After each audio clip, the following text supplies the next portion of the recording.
नमस्कार दोस्तों, माता रानी की जय हो। दोस्तों, स्वागत है आपका हमारे YouTube चैनल पर। दोस्तों, हम आपके लिए वशीकरण के सरल टोटके लेकर आए हैं। जी हाँ, जिनसे आपके जीवन की हर समस्या का हल होगा, आपके जीवन की हर परेशानी का हल होगा। कोई समस्या जिसे आप काफी समय से परेशान हैं, तो उसका हल भी आपको इन आसान टोटकों से होगा। नकारात्मकता अगर आपके जीवन में घर कर गई है, तो ये नेगेटिविटी कैसे दूर होगी? इस टोटके से होगी। जी हाँ, सही तरीके से आपको इस टोटके को अपनाना है। तो आपको अगर सही तरीके से अपनाते हैं तो जो कार्य है वो पूर्ण होगा। शादीशुदा जिंदगी सही प्रकार से नहीं चल रही है, पति आपकी तरफ ध्यान नहीं देता या पत्नी अब आपसे बात नहीं करना चाहती, तो क्या करना है? ये आसान सा वशीकरण का टोटका अपनाना है और इस को अपनाकर आप अपनी लाइफ में आने वाली भी सभी समस्याओं को दूर कर सकते हैं और अपने आप को खुश रख सकते हैं, अपने आप को खुशहाल बना सकते हैं। दोस्तों, हमें दिल से खुशी होती है जब हमें आप जैसे साधकों से थैंक यू कॉल्स आते हैं। अगर हमारी वजह से आपके जीवन में नई खुशियां, नई आशा आती हैं, तो इससे बड़ा आशीर्वाद हमारे लिए कोई और नहीं हो सकता। देखिए, सब लेना देना तो ऊपर वाले के हाथ में है, हम तो बस एक जरिया मात्र हैं आपको आपकी मंजिल तक पहुंचाने का। दोस्तों, आज एक विधि के माध्यम से आपको आपके प्यार से मिलाने का ये सौभाग्य मुझे प्राप्त हुआ है। इसके लिए मैं आपको विधि बताऊंगी कि किस तरीके से आप सरल विधि को अपनाकर एक अपने प्रेमी को, अपनी प्रेमिका को या किसी को भी आप वश में करना चाहते हैं, पूर्ण रूप से कर सकते हैं। तो आइए, मैं आपको सबसे पहले वो सामग्री बताती हूँ, क्या सामग्री की आपको आवश्यकता होगी। आपको चाहिए एक नींबू, एक मार्कर, लाल मार्कर और आपको काला मार्कर। ये दोनों मार्कर और ये नींबू, इसकी आवश्यकता आपको पड़ने वाली है इस विधि को संपूर्ण करने के लिए। तो मैं आपको बताती हूँ कि कैसे आप विधि को संपूर्ण कर सकते हैं सिर्फ और सिर्फ नींबू और 2 मार्कर की मदद से। आपको ये विधि जो है रात्रि 12 बजे करनी है, इस बात का खास तौर पे ध्यान रखिएगा। और नींबू भी बिल्कुल साफ सुथरा होना चाहिए। जी हाँ, साफ सुथरा नींबू लीजिएगा, 2 मार्कर लीजिएगा, रात्रि के 12 बजे विधि को पूर्ण कीजिएगा। आइए अब बताते हैं कि करना क्या है। तो सबसे पहले आपको इस तरह से नींबू लेना है और आप जिसे वश में करना चाहते हैं, चाहे आपकी पत्नी है, प्रेमी है, प्रेमिका है, सबसे महत्वपूर्ण बात कर रहे हैं, जिसे आप वश में करना चाहते हैं, उसका नाम आपको इस नींबू पर लिखना है इस तरीके से। ये देखिए, जैसे ये मार्कर है, इससे जिसे आप वश में करना चाहते हैं, मान लीजिए उसका नाम सपना है, तो आपको इस पर सपना लिखना है इस तरीके से। उसके बाद आपको नीचे प्लस का चिन्ह भी बनाना है। ये देखिए, जमा। जी हाँ, हिंदी में हम जिसे जमा कहते हैं।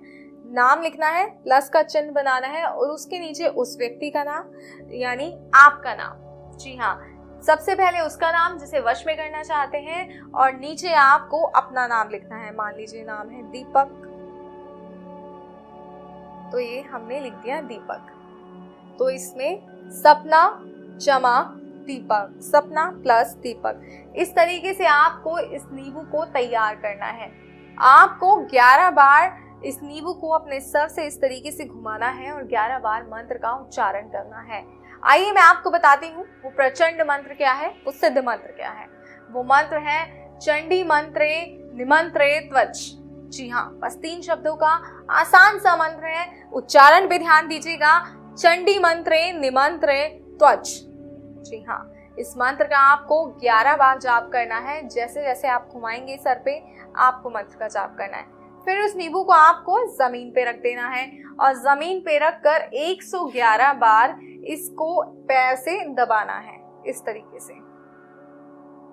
आपको 111 बार इसे दबाना है और जैसे ही ये नींबू टूट जाएगा 111 बार जब आप उसे दबाएंगे, और ध्यान रखिएगा इस विधि को पूर्ण करते वक्त आपको उस व्यक्ति का ध्यान करना है जिसे आप वश में करना चाहते हैं, जिसे आप अपने आप से दूर नहीं करना चाहते, जिसे आप हमेशा अपने पास रखना चाहते हैं, उस व्यक्ति का आपको ध्यान करना है। ऐसा करते वक्त आपको 111 बार अपने पैर के नीचे से दबाकर तोड़ देना है। और इस टूटे हुए नींबू को, जब ये नींबू टूट जाएगा तो इसे ले जाइए और सुनसान चौराहे पर आपको इसे रख कर आ जाना है। बस इतनी सी ही विधि है, इतनी ही सरल विधि है। इसे अपनाकर आप अपने जीवन की हर समस्या का समाधान कर सकते हैं। और ध्यान रखिएगा, नींबू रखने के बाद आपको पीछे मुड़कर बिल्कुल नहीं देखना है। जी हाँ, पीछे मुड़कर मत देखिएगा, सीधा आप अपने घर आ जाएं और इसका परिणाम आपको विधि के संपूर्ण होते ही नजर आने लग जाएगा। बस इतनी ही विधि को सही तरीके से कीजिएगा, मंत्रोच्चारण सही प्रकार से कीजिएगा, तो ये विधि आपके लिए कितनी सार्थक होती है ये आपको चंद मिनटों में ही पता चल जाएगा। तो बिना समय बर्बाद करे विधि को अपनाइए, मंत्र का उच्चारण कीजिए और अपने आप को अपने जीवन में ढेर सारी खुशियां लाइए। मैं आशा करती हूँ कि आपको इस विधि के सभी चरण सही तरीके से समझ आ गए होंगे। और भी कोई समस्या है, कोई परेशानी है, तो आप स्क्रीन पे दिए गए नंबर पर गुरुजी से बात कर सकते हैं। और एक बार विधि को शुरू करने से पहले बिना किसी हिचकिचाहट के आप हमारे गुरुजी से संपर्क कर सकते हैं। जी हाँ, अगर आप उनसे संपर्क करेंगे तो ये विधि जो है गुरुजी के दिशा निर्देश में करेंगे, तो ये साफ नियत के साथ अगर आप करते हैं तो आपको जो है सफलता जरूर प्राप्त होगी। साफ नियत से कीजिएगा, सफलता जरूर प्राप्त होगी। तो सही से कीजिए, साफ नियत से कीजिए, सही मंशा से कीजिए। और भी कोई समस्या है जिसका समाधान नहीं कर पा रहे हैं तो स्क्रीन पे दिए गए नंबर पर गुरुजी से बात कीजिए और अपनी हर समस्या का समाधान कीजिए। जय माता दी।